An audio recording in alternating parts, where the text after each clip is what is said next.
studied in Soviet Union in Moscow from 1969 up to 1976, and I did my medical course there, my entire medical education in Soviet Union. But what I would like to talk about is not only my education in Soviet Union as a doctor, but an overall education a student gets in the university. And I think that the Moscow State University, or UDN, University Дружбы Народов, as it was called, is best place for overall development of the students.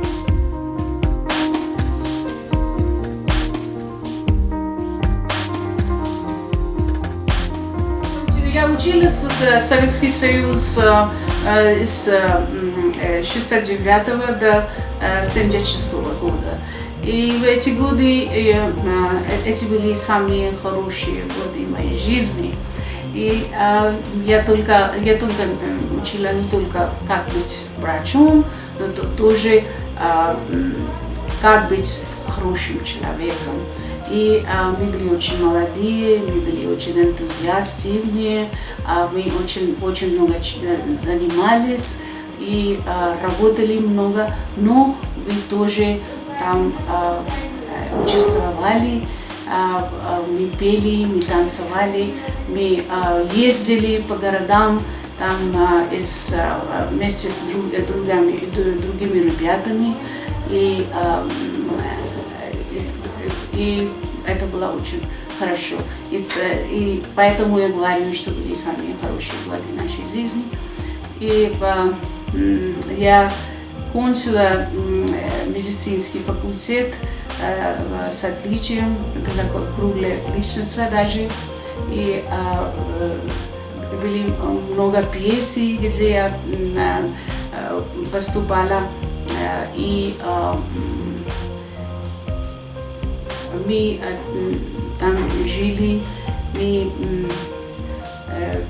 любили, там полюбились. Некоторые из нас даже замужем, девочки вышли замужем, да, и там в Союзе, в Москве. Это были очень хорошие годы нашей жизни. Я хочу сказать, как мы учились там. Наши преподаватели были очень хорошие. И что мне нравилось о системе там, учения в Москве, это было то, что мы могли спрашивать. Какие вопросы у нас были, мы всегда могли спрашивать. В Индии так не бывает. Мы обычно стесняемся, мы очень много уважаем наших учителей и преподавателей. И мы не можем спрашивать все, что нам непонятно, но в Союзе мы всегда могли спрашивать. И поэтому я думаю, что и даже сегодня мы спрашиваем всегда, и что как это получается, почему это получается, и как нам сказали, там всегда спрашиваете, как и почему. И сейчас тоже мы всегда спрашиваем, когда мы учимся, и я думаю, что я студентка медицины всего моей жизни, и я всегда спрашиваю, что как это получается, почему это получается. Но это мы учились в Советском Союзе, тогда это был Советский Союз в Москве. Другое, которое я хочу говорить о другом теме, это что у нас очень такая крепкая база была. И основные всякие предметы очень хорошо нас научили. Поэтому я думаю, что если есть хорошая база, то можно там очень такое сложное здание на этом строить и здание знаний. Я думаю, что это хорошее и очень важное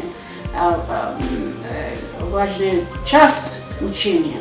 И это мы учились в Советском Союзе. Я хочу говорить о том, что как я поехала в Советский Союз. Когда я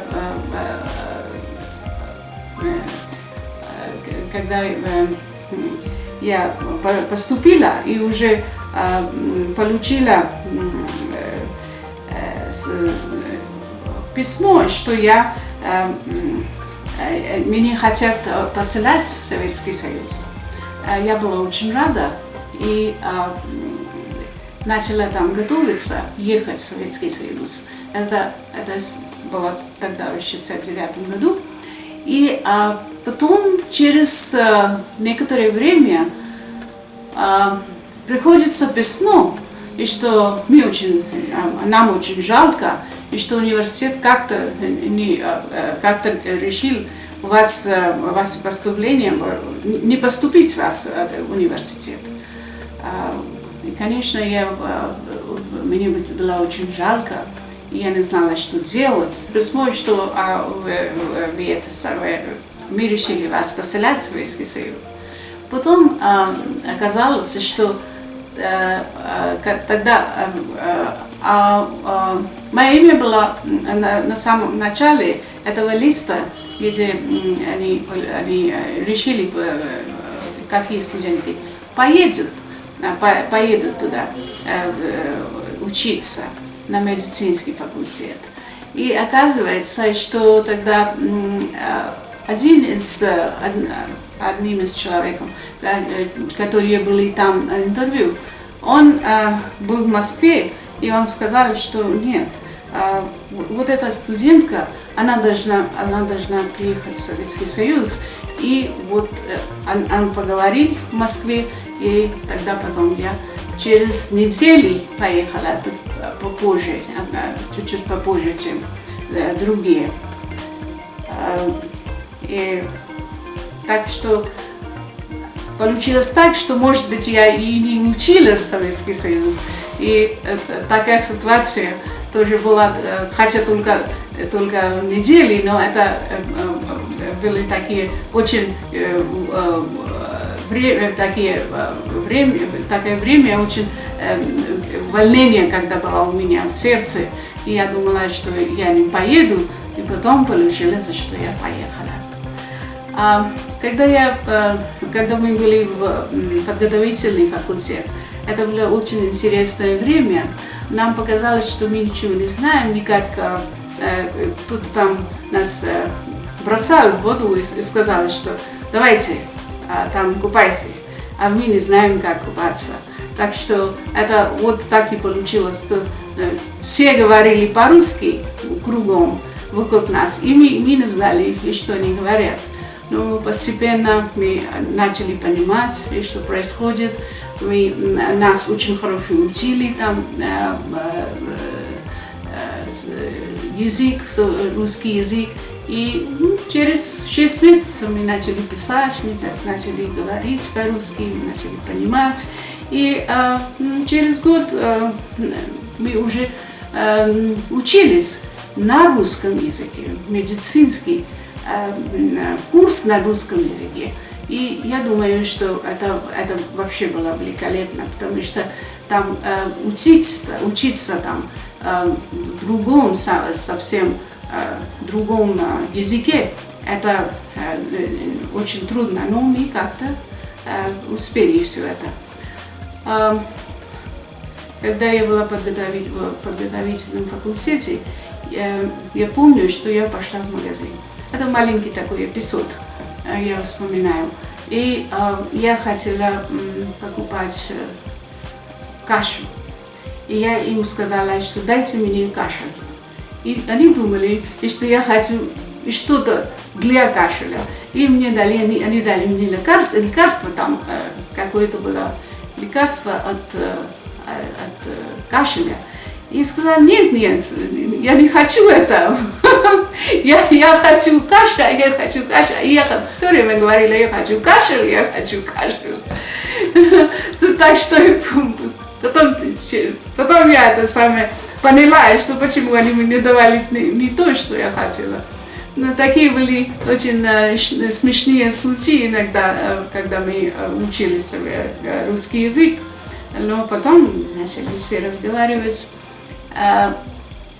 Когда была первая зима, я помню, что мы все пошли, и там мы все упали, потому что мы не знали, как надо, как на это самое, на снеге, там идти на снеге. Это очень, все падали в первый год. Это было очень смешно. Но есть такие воспоминания, хорошие воспоминания. Потом я помню, что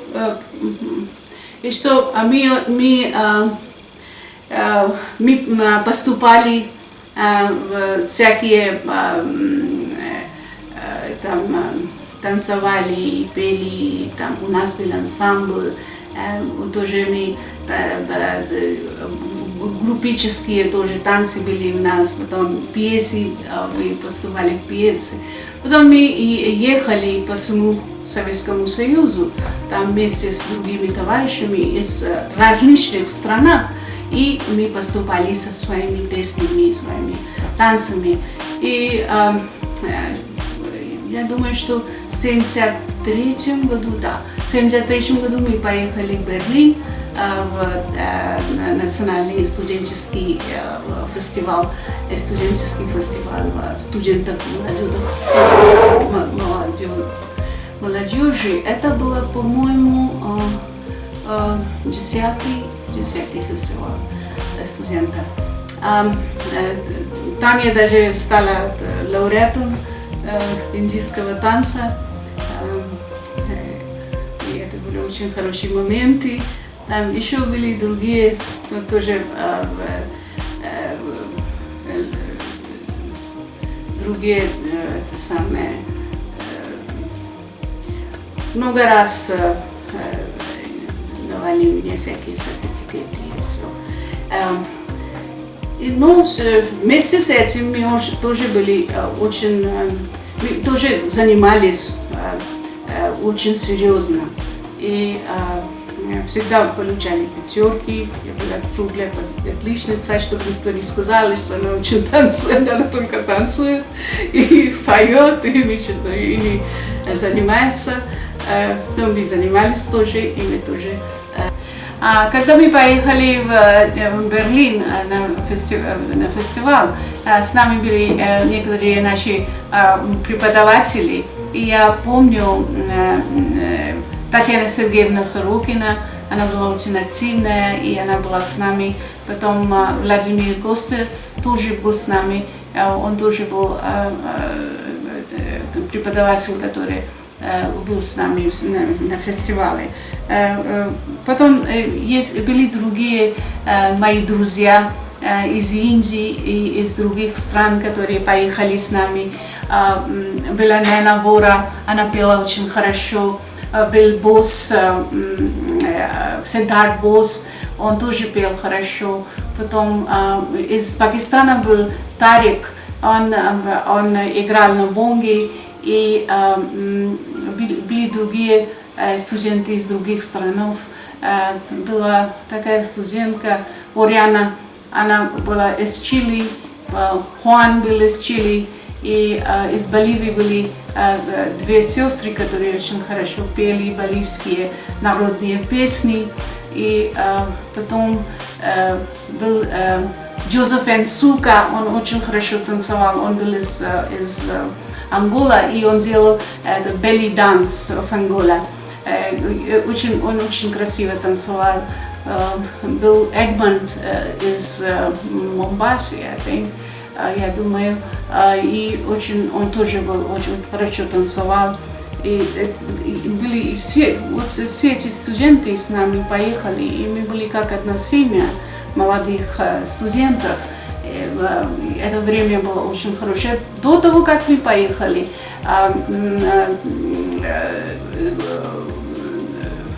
в Берлин, мы поехали в Подмосковье, там, чтобы подготовиться.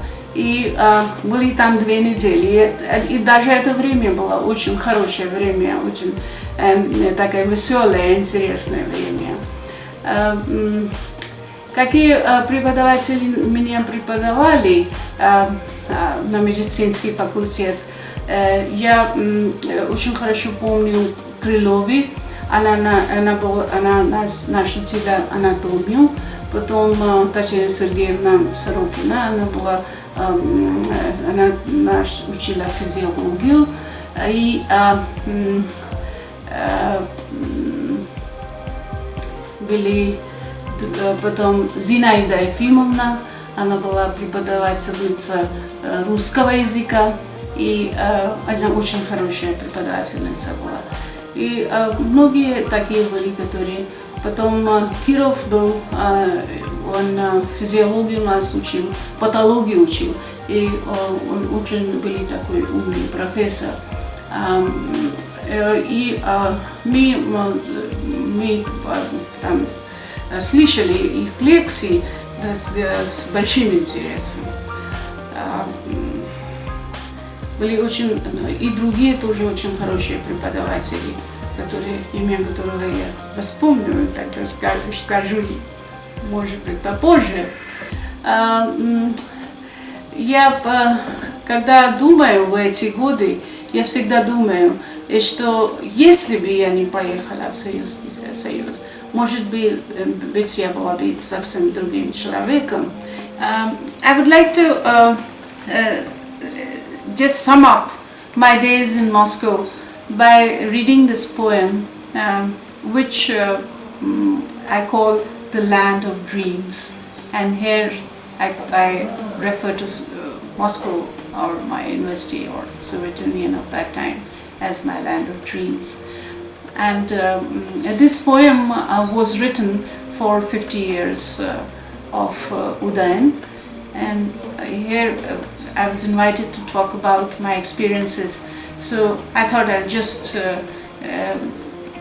express myself in form of a poem at the end of my talk. So I would like to share this poem with you.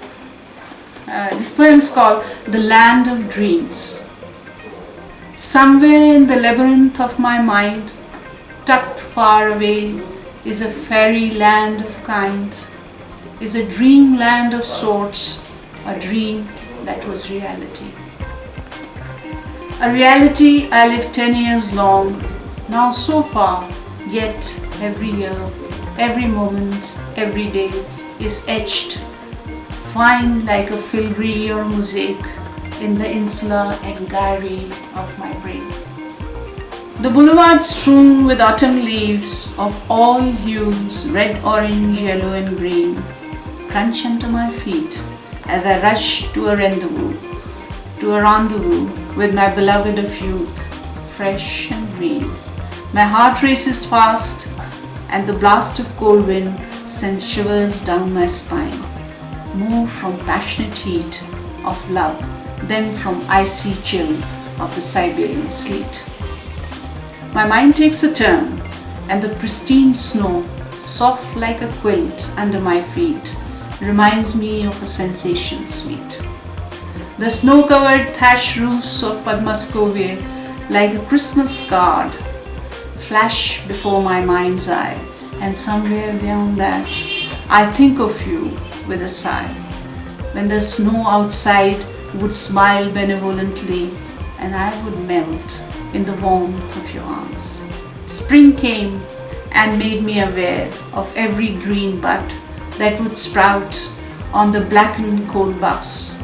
Sometimes something I took for granted in my land, did not realize the green grass and its worth.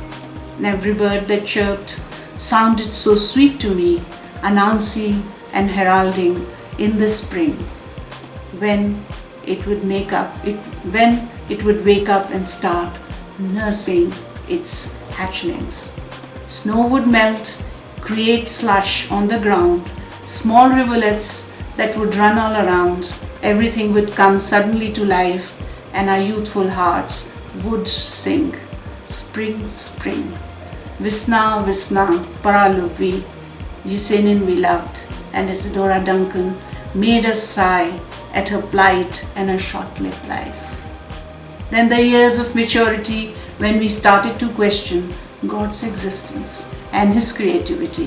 When science took prudence over all, as we pored over our books till wee hours, the music of Swan Lake floated in, and Gazelle, Spartacus, and Nutcracker reigned. Mahat Nataganke and Bolshoi rocked. We ourselves in Ruski culture forgot. And what struck us most was the honesty, the self-search, the questioning of meaning of life, the universal brotherhood and sacrifice. Alas, all things have passed now in our own lives.